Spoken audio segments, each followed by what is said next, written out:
Good afternoon and welcome along to the third ever Exeter Lockdown Show, brought to you by the Exeter Chamber of Commerce and Bitpod. My name is Matt Young, I'm your host for today, and let's crack straight on and get an update from one of the board members at the Exeter Chamber of Commerce. Here's Clodagh Murphy. Welcome to our third lockdown episode. Another fast-paced show today. So far, we've had 36 contributors, 45 businesses showcased, and 15 good news stories. Enjoy today, and please remember, do get in touch with any of us at Exeter Chamber if we can help you or your business in any way. Thank you very much indeed, Clodagh. Right, time to get our first guest on this week's show, and that is Laura McFadyen. Now, Laura is an employment and HR lawyer at Stephens Scown. Laura, welcome to the show.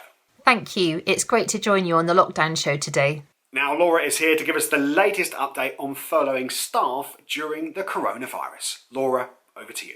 So the government's furlough scheme. On the 20th of March, the government announced an extensive package of support for employers to help get through the commercial challenges of this difficult time. And since then, we've had 6 different versions of government guidance that have been issued. We've also had a Treasury directive as well. And on the 17th of April, there were 2 guides that were published by HMRC to help employers. One was a step-by-step guide to help employers on how to claim under the scheme. And the other guide was to help calculate 80% of employees' wages when claiming under the scheme. So there's been an awful lot for employers to follow.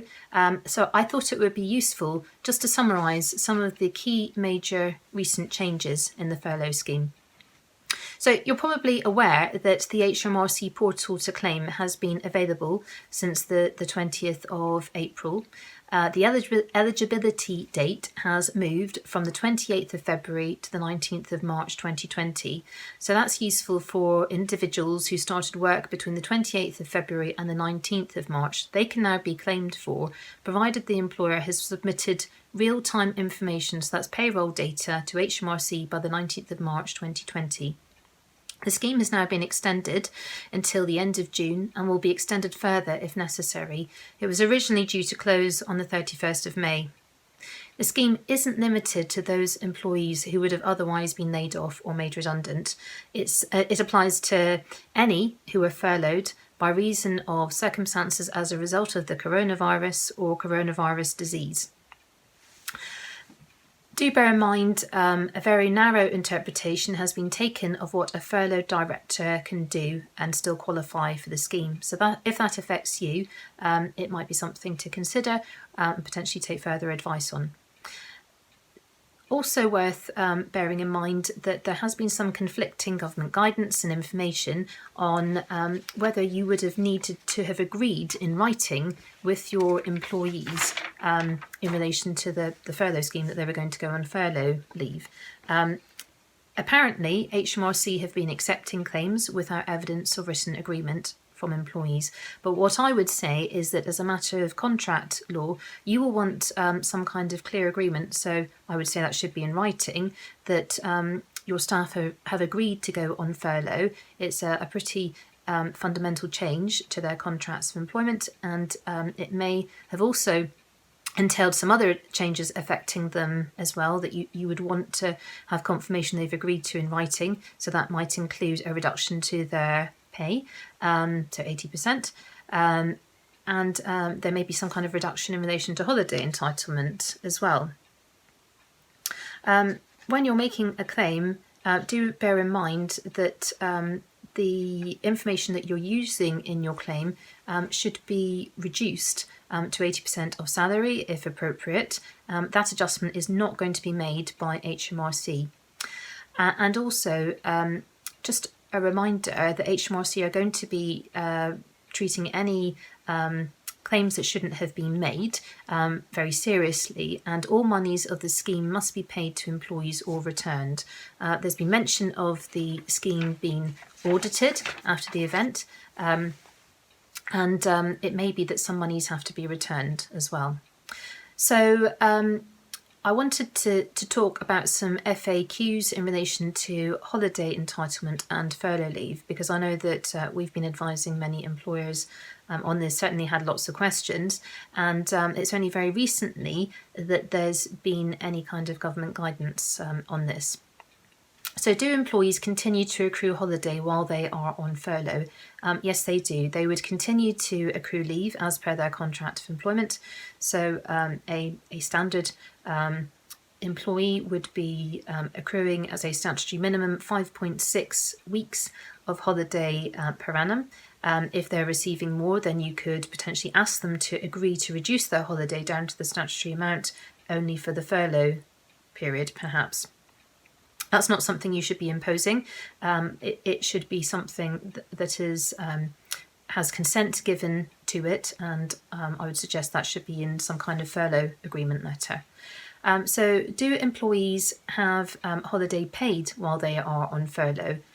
Yes, employees can take holiday while they are on furlough, and it should be paid as usual. Think about the amount of holiday pay that you will have to calculate for that. Sometimes it can be a complex area, so take advice if you're unsure. So that might be particularly if you have staff whose pay varies, where there might be certain payments like overtime commission and standby payments that need to be included. And the reference period for calculation has recently changed on the 6th of April 2020, so the reference period is now 52 working weeks.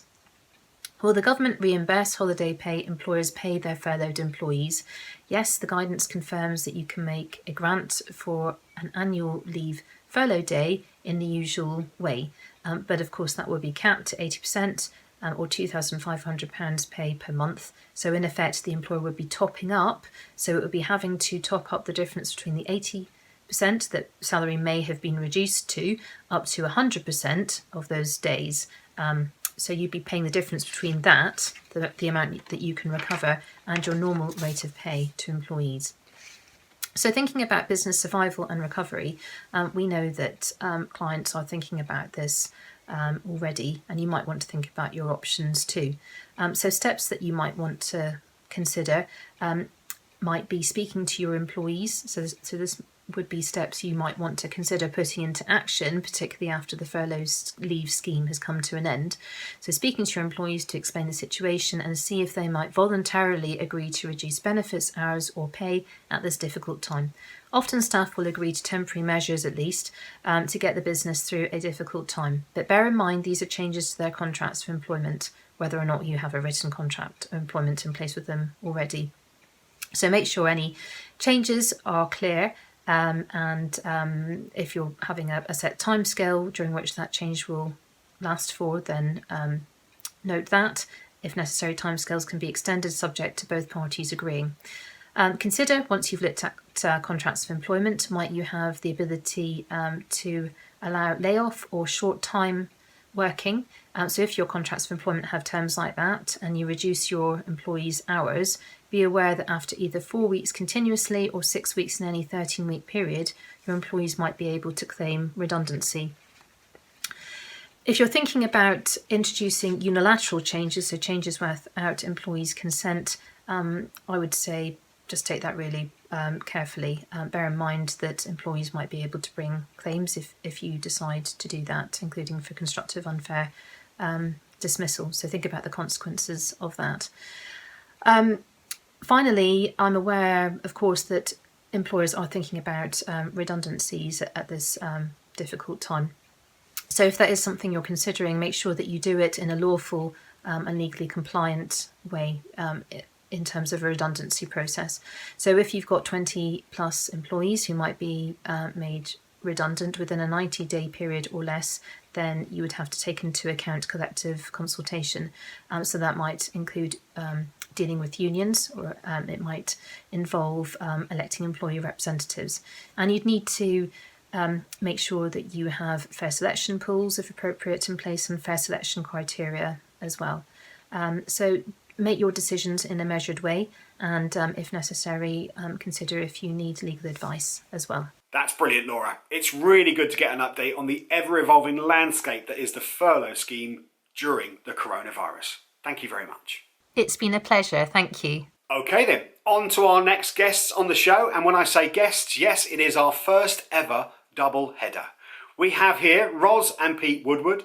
They are the co-founders of Securious, a cyber security firm based at Exeter Science Park. Good afternoon, guys. Thank you for inviting us and giving us the opportunity to speak to you. So Roz and Pete are here to tell us how to stay cyber aware whilst working from home. I think we all know why we're working from home, and for some of us this might be a great opportunity to look at the advantages of home working during this period and maybe take some time to reassess how we interact with our clients going forward. Especially if they might be 200 miles away, we could make really good use of video calls. And certainly for us, we've been able to carry out remote assessments and continue to move cybersecurity forward for the organisations that we work with, who actually now have a bit more time to dedicate to this. However, there are opportunists out there who think slightly differently to this, and many threat actors are already changing the way that they exploit vulnerabilities in both people and companies' external perimeters. That's right, we've seen a rise of very cleverly crafted emails, phishing emails, text messages or even bogus phone calls as a way to communicate with potential victims by tricking them into taking the bait. Action Fraud National Reporting Centre for Fraud and Cybercrime has already seen businesses lose £800,000 to coronavirus scams. And remember, this only represents the ones that are reported, thought to be less than 15%. They typically relate to online shopping scams, charity fraud, lender-loan fraud. They go on to mention that coronavirus-related fraud reports have seen an increase by 400% in March. And all this at a time when not only have we been moved to working from home, but have increased our use of online shopping sites to reduce unnecessary journeys. And Google as well are reportedly blocking 18 million hoax COVID-19 emails to Gmail users every day. So how are we all coping? Well, initially there was a tremendous effort by IT companies and IT departments to enable workforces to operate remotely, which involved laptop purchases and deployment, and sometimes on a large scale, and adoption of Office 365 and other cloud services. A lot of users will be using remote systems potentially for the first time, and it is possible with the speed of deployment many users might not have some of the standard security measures fully implemented. That's absolutely right, and it may have escalated privileges on your user accounts, for example, to get around some of those awkward file restrictions while working from home. You might have a temporary file share location set up for client activities such as Dropbox, Google Drive or Box, for example, just in case you can't connect to your usual client file directory whilst working from home. So as an organisation, you are still responsible for your company data, and you still need to understand what information you have, where it is stored and who has access to it. You need to understand also whether it's being backed up. Some of these cloud file services have sync tools which store company files onto the desktop, so you need to understand if this is being stored on a company device or a personal device, and does that align to your company policy? Or you may have a direct internet connection to your office server without the additional security of a VPN or virtual private network, which effectively protects your connection through a secure tunnel. Without this additional security layer, you may also be vulnerable to unauthorised access. So what are the real cyber threats to home working that you need to be looking out for at the moment? Well, the first thing to think about is that your office perimeter has now moved into your employees' homes. So you need to be extra vigilant at the moment about your network and making sure you're monitoring this and looking for any unusual activity. Ensure the employees understand what acceptable use is and how they should be using and storing your company data. What rules have you got around using their own devices? Do they have separate accounts for these, or can other people access them? And also ensure this is a written policy that employees have read and signed. That's right, the highest vulnerability at the moment will come from your people, your users and what they do. So you need to be really mindful of some of the following items here. Phishing emails, be careful not to click on the link or open attachments. They may be offering financial help, the usual grants and loans available once you send over your bank details. Also, we've seen threatening emails using stolen email accounts and other data to try and convince vulnerable people that criminals have access to their devices and their cameras, and then threatening them with infecting their family with coronavirus if they don't pay up a ransom in Bitcoin. That's right. And text messages. Do you know the sender? If you don't know the sender, be very wary about text messages. They may appear to be coming from government with links to paying fines for £30 for going outdoors more than once a day, for example. Or text messages from false utilities companies that contain links that look genuine, offering payment holidays on your bills. And also the good old favourite messages from HMRC with links to claim lump sum payments. Also, now we're all using video calls. Ensure you make them private, not public, and that the workspace that's visible does not give away any of your personal details. CEO fraud, another big one. With your accounts team now working remotely, put in some extra checks, maybe a phone call to a known member of staff to make sure that payments are authorised as your bare minimum check. And also with the increased use of e-commerce sites, make sure they're trusted sites. Are you sure it's the correct domain? Are they HTTPS? Think about using credit cards or rather than a debit card or bank transfer, as this adds an additional fraud protection layer. We can't cover everything here, but we do have a page on our website for up-to-date COVID-19 cybersecurity advice and some further tips on how to stay cyber safe. Go to securus.co.uk/COVID-19. So just to summarise, threat actors are playing on our high stress levels at the moment and crafting very legitimate looking messages to leverage their gains. So be very extra vigilant for phishing emails. And use strong and unique passwords to protect your user accounts. Enable two-factor or multi-factor authentication to protect another layer of security for your user accounts. And keep your operating systems and software patched and up to date. Run regular virus scans and run them daily. And finally, review your incident response plan so that your staff know what to do and who to call if they do click on a link or see suspicious activity. And in case you missed it, be extra vigilant for phishing emails. Superb. There were so many useful hints and tips about how to stay secure online. Really grateful for your time this afternoon, guys. It's been a pleasure. Thanks for having us. Okay then, time to move on to the good news section of our show this afternoon, talking about organisations and businesses around the Exeter region that are doing great things. Kicking off today then with Chris Ablett, and he is here to talk to us about something called folding at home. Hi there everyone, it's Chris Ablett here from Stage Engage, and I just wanted to share with you something that we've been doing as a business since the beginning of the COVID-19 lockdown. So at Stage Engage we've got quite a lot of computing power here. We've got MacBooks, laptops, high-spec desktops, media servers, and so we've decided to donate that processing power to a project called Folding at Home. What is Folding at Home?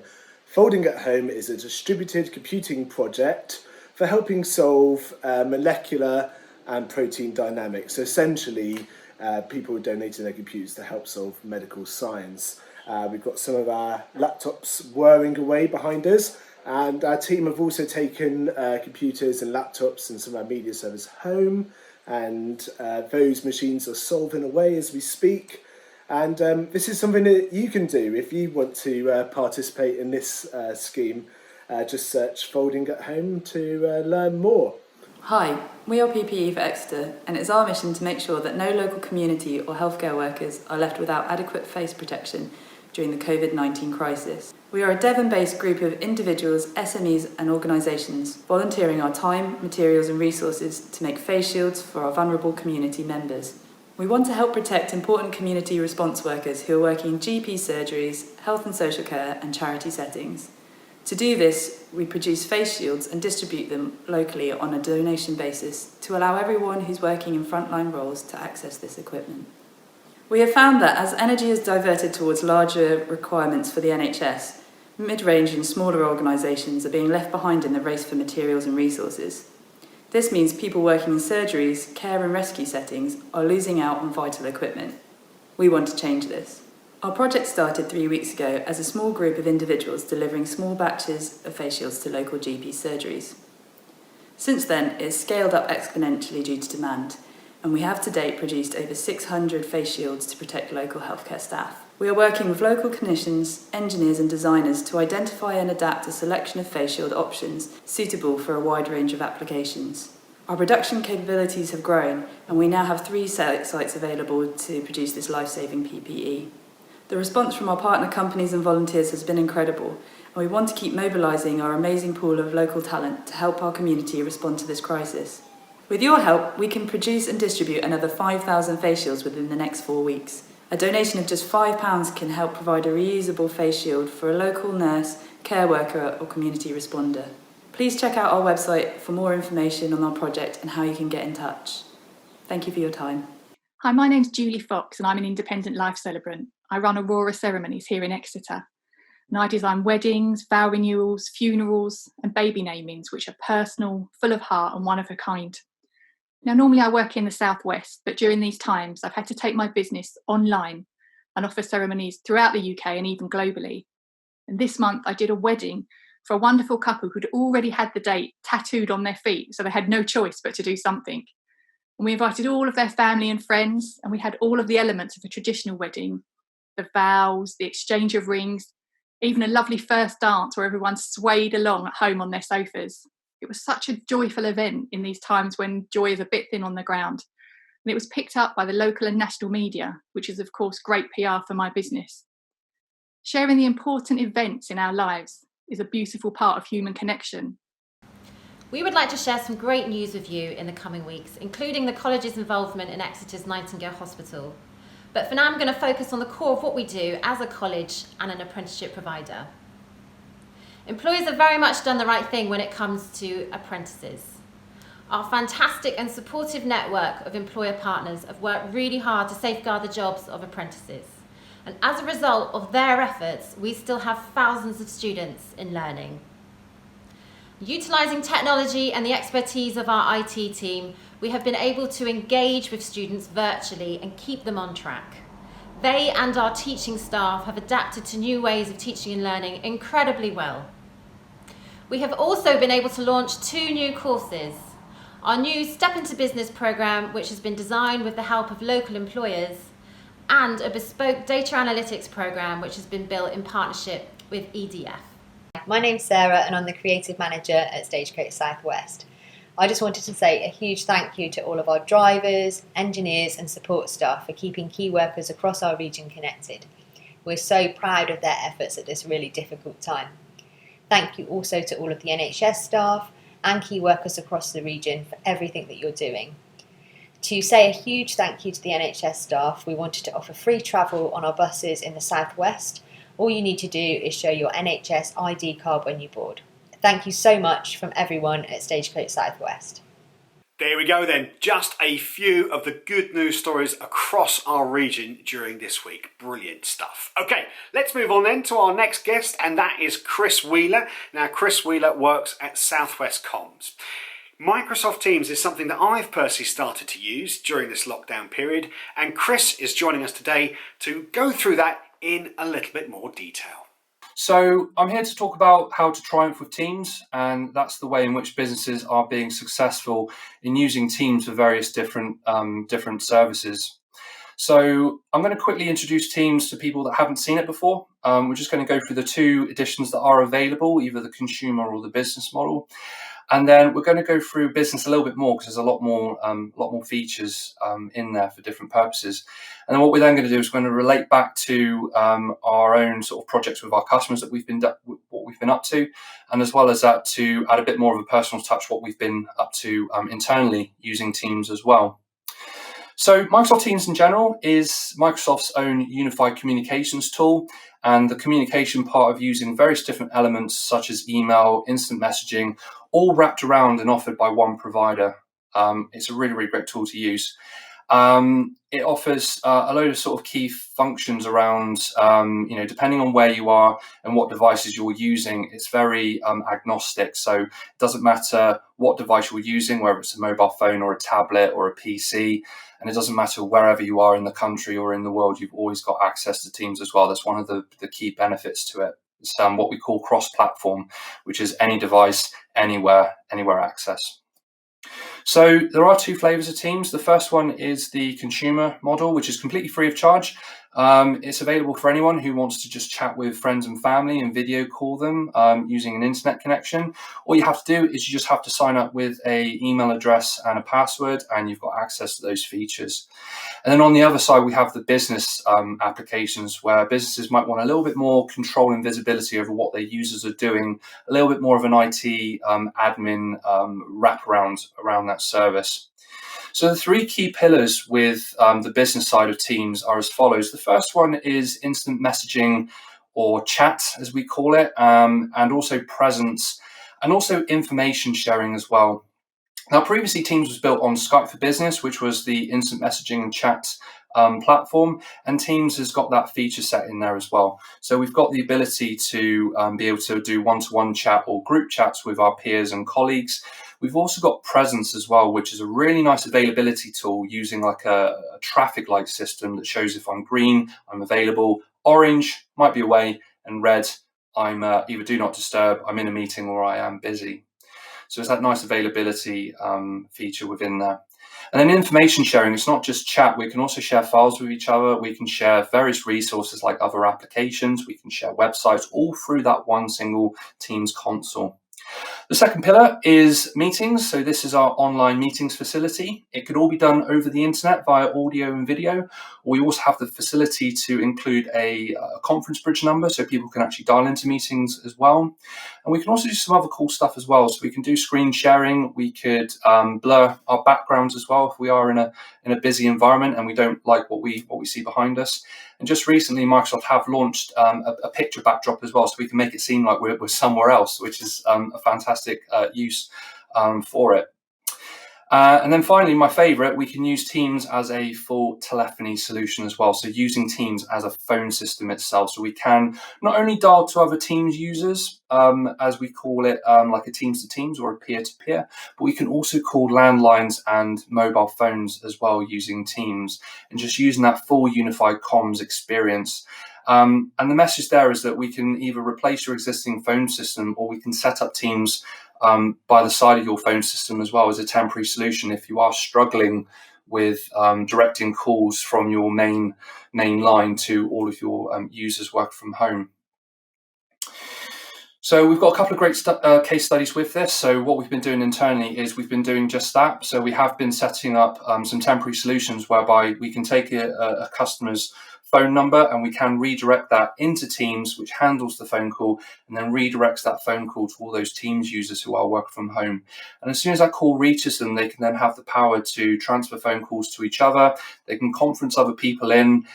They've got a lot better call control than what you might have if you just forward it to a mobile number with less call control with that. And we found that really, really effective.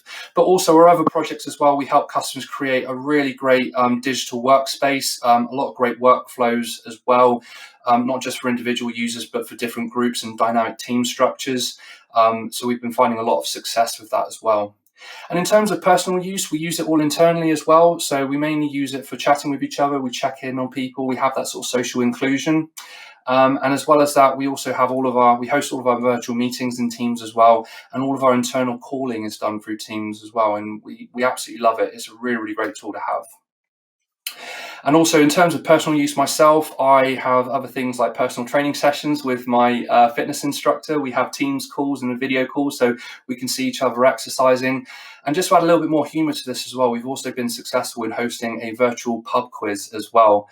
We're seeing a lot of that on social media at the moment, and it's producing a lot of really great results. So we can have a Teams video call, everyone can see each other. And we also use this great tool called Microsoft Forms, where we can send out electronic questionnaires to people so they can electronically submit their answers. It's a fantastic tool, and it can be used in different use cases as well. There we have it then, Microsoft Teams in all its glory. Chris, thank you very much indeed. Thank you for having me. It's an absolute pleasure to be here.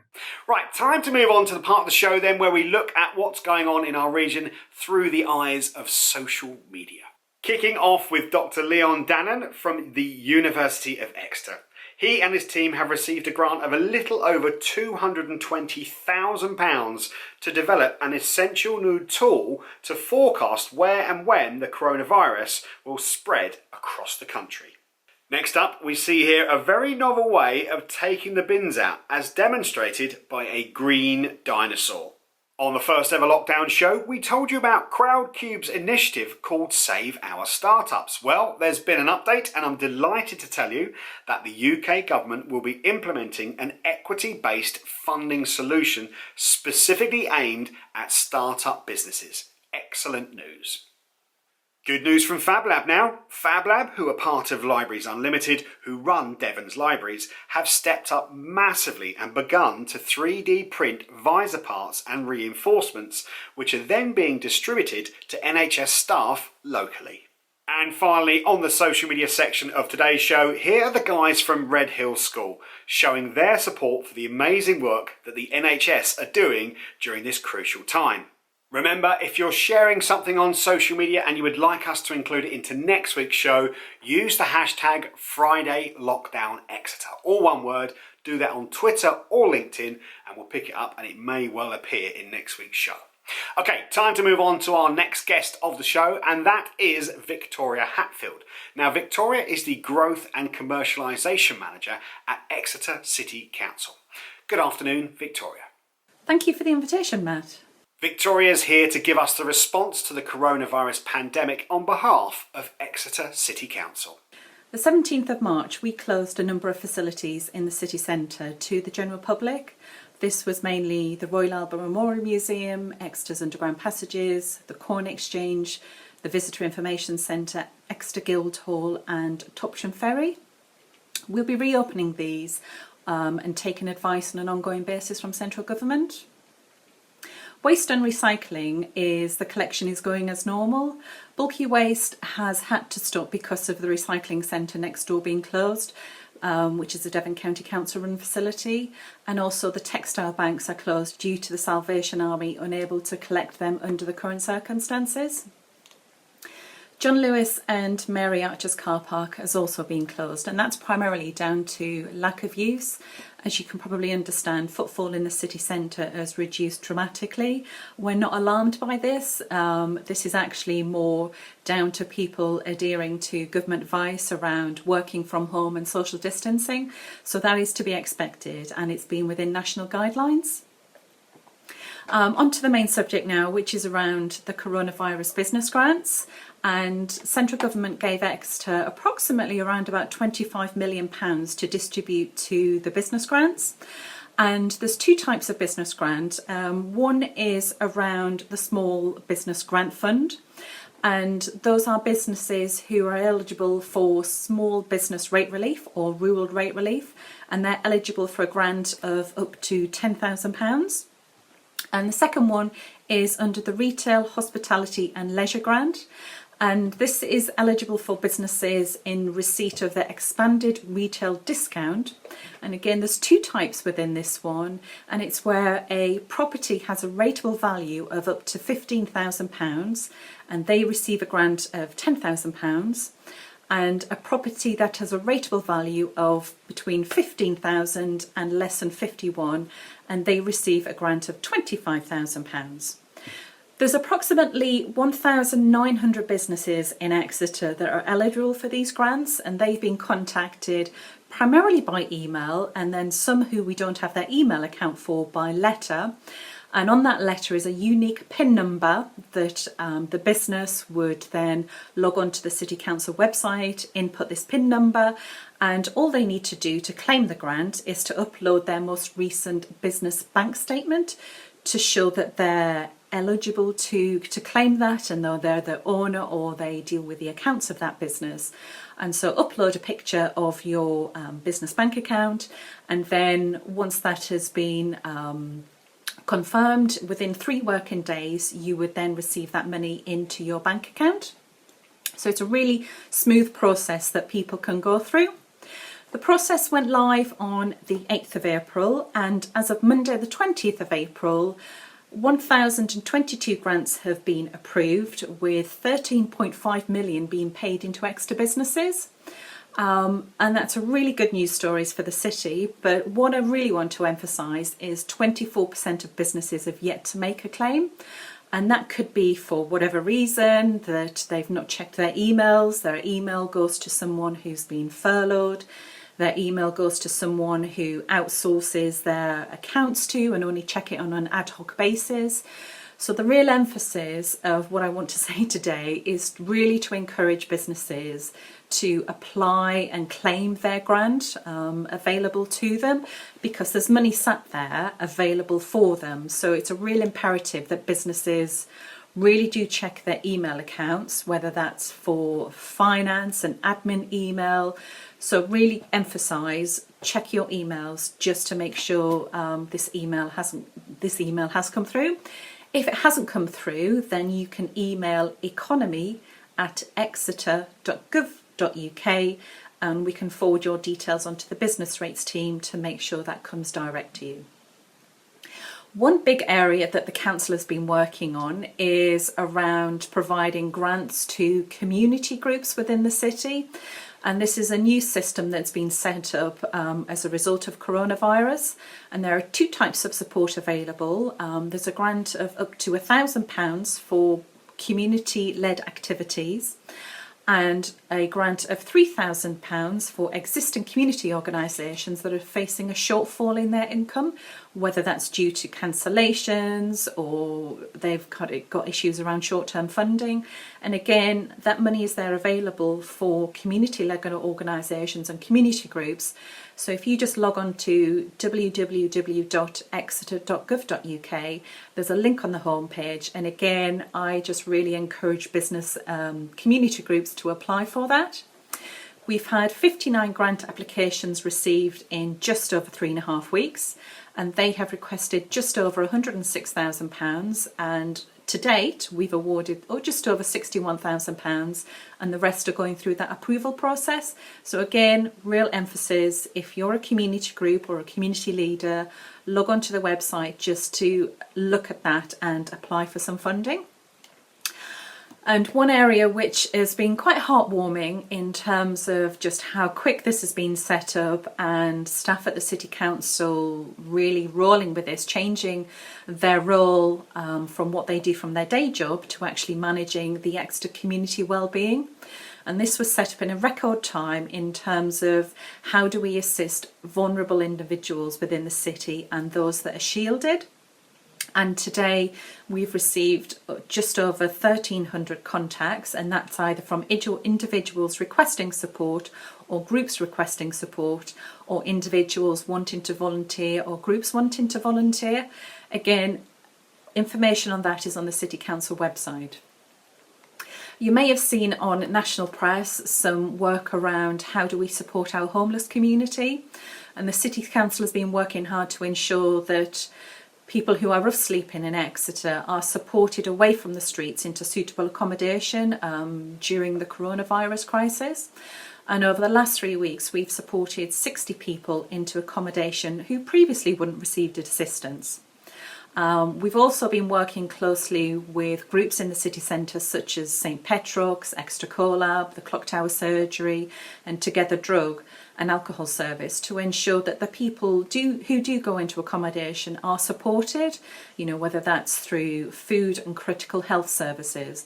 So it's been a really important initiative through the City Council to get our homeless community into suitable accommodation. You will have seen through national press and on the City Council website a number of business support facilities available for businesses based within the UK. We've been doing a lot of work with the Local Enterprise Partnership and Central Government and Bank of England, highlighting the support that's available, but actually the businesses that are falling through the gaps, for whatever reason that they're not eligible. So there's been a real emphasis on actually getting data through the Chamber, which have been really supportive in this, of those businesses that are not eligible. And that could be that they're in serviced accommodation and they pay their rent and rates in one bill, whether your rateable value is over £51,000 or you've only just recently started trading as a business or as a self-employed person. So any data and information that you have like that, please feed it through to the Chamber so they can pass it on and we can feed that up into national government about the issues that businesses are still facing. because it's really imperative that we support our business community within the city, and if there are gaps taking place, we really want central government to address that. Excellent. That's really great to know. Victoria, thank you very much indeed for your time this afternoon. You're welcome, Matt. It's a real privilege to be involved. Okay then, time to introduce you to our final guest on this week's lockdown show. Now, there's been numerous online gigs and performances that we've seen over the last month, and here in Exeter and East Devon, it is no different. I will let the final guest on this week's show introduce herself. Hi, my name is Debbie Kent and I am founder of Teachers Rock. Teachers Rock is a choir of educators representing schools and settings from across the South West. We currently have 100 adult members and over 300 young people participating in our Teachers Rock Youth Choir programme, Too Cool for School. In order to address social distancing and self-isolation, we have initiated a number of virtual choir projects for our key worker community. Recorded in isolation on their mobile devices, our music videos provide a powerful message of support to all those key workers dedicating their lives to supporting us at this unprecedented time. Music has the power to transform lives, and we look forward to a time when we can bring our Teachers Rock community together again to educate, empower and inspire our next generation. I feel inspired. Maybe we need some kind of outro to the show, maybe a little bit of Bring Me Sunshine or something like that. There's a gag for the more mature of us in the audience. Right, that's it then. We are done and dusted for another week on the Lockdown Show. Thank you very much indeed to all our contributors and guests on today's show, but most of all, thank you to you for being with us this afternoon. It's much appreciated. Of course, as always, if you would like to contribute anything to the show or you have anything you'd like to add, you can email the Chamber, inquiries@exeterchamber.co.uk, or as always, you can use our hashtag online, FridayLockdownExeter. Make sure you do that on Twitter or LinkedIn and we will pick that up. Right then, I'm heading off into the weekend. Hope you enjoy yours. I'm going to be inspired by that song and I'm going to whistle us out today.